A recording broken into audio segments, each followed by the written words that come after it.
أعوذ بالله من الشيطان الرجيم. بسم الله الرحمن الرحيم. ياسين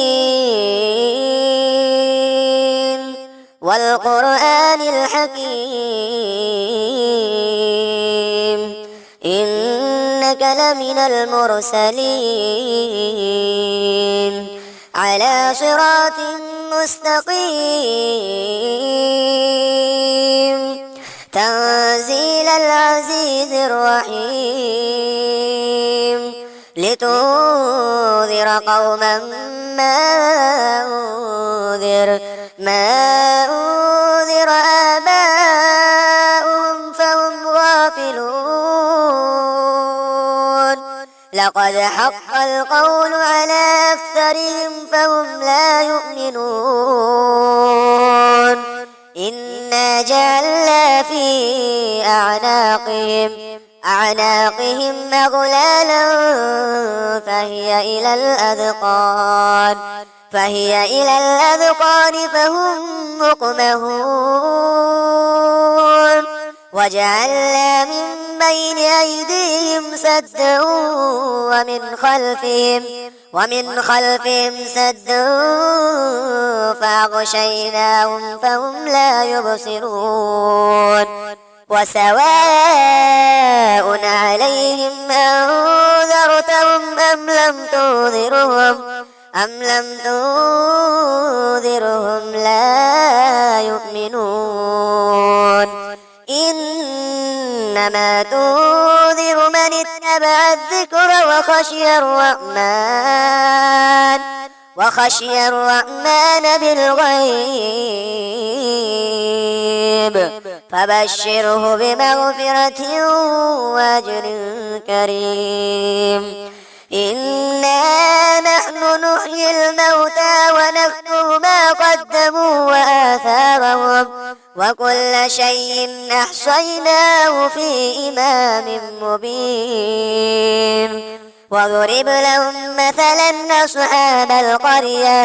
إذ جاءها المرسلون إذ أرسلنا إليهم 2 فكذبوهما فعززنا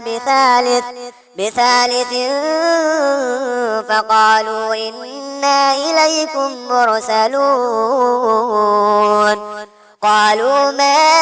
أنتم إلا بشر مثلنا وما أنزل الرحمن من شيء إن أنتم إلا تكذبون قالوا ربنا يعلم إنا إليكم لمرسلون وما علينا إلا البلاغ المبين قالوا إنا تطيرنا بكم لئن لم تنتهوا لنرجمنكم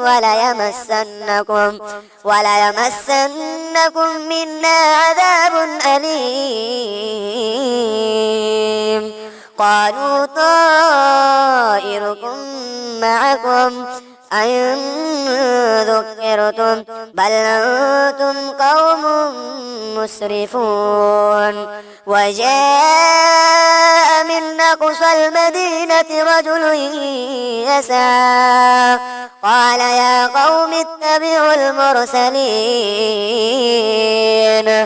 اتبعوا من لا يسألكم أجرا وهم مهتدون وما لي لا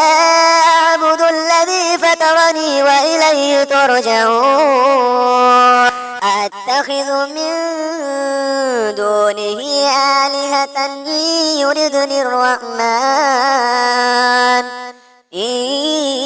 يردني الرحمن بضر لا تغني عني شفاعتهم شيئا ولا يوقظون إني إذا لفي ضلال مبين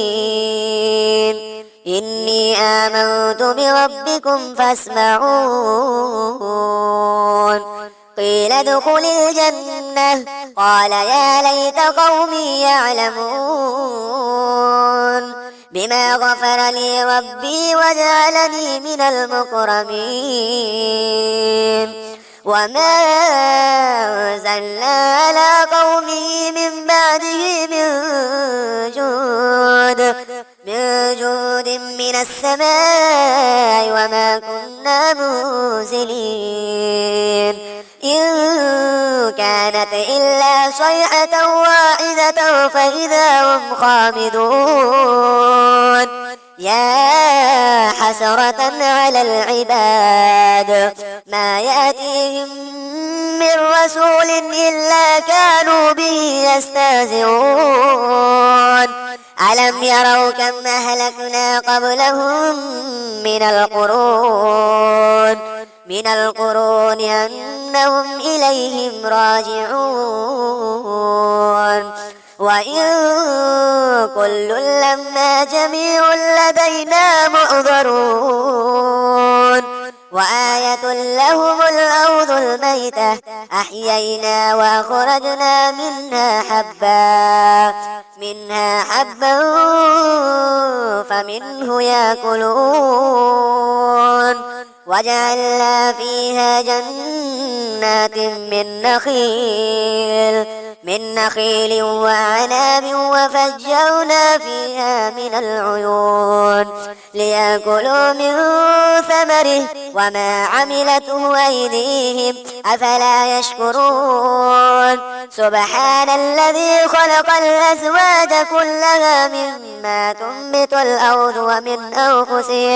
ومن أنفسهم ومما لا يعلمون وآية لهم الليل نسلخ منه النهار